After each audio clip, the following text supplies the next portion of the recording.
اب میں تمہیں بتاؤں کہ کلمے کا مطلب کیا ہے۔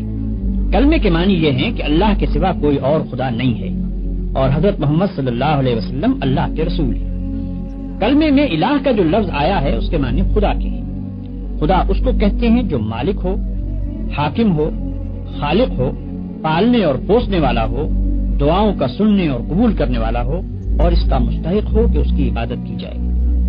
اب جو تم نے لا الہ الا اللہ کہا تو اس کے معنی یہ ہوئے کہ اول تو تم نے یہ اقرار کیا کہ یہ دنیا نہ تو بے خدا کے بنی ہے اور نہ ایسا ہی ہے کہ اس کے بہت سے خدا ہوں، بلکہ دراصل اس کا خدا ہے اور وہ خدا ایک ہی ہے، اور اس ایک ذات کے سوا خدائی کسی کی نہیں ہے۔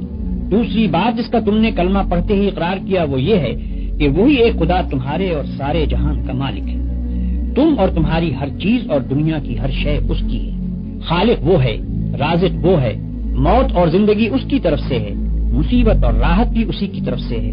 جو کچھ کسی کو ملتا ہے اس کو دینے والا حقیقت میں وہ ہے، اور جو کچھ کسی سے چھینا جاتا ہے اس کا چھیننے والا بھی حقیقت میں وہی ہے۔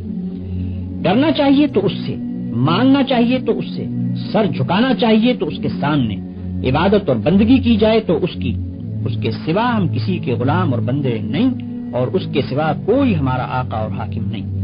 ہمارا اصلی فرض یہ ہے کہ اسی کا حکم مانیں اور اسی کے قانون کی پیروی کریں۔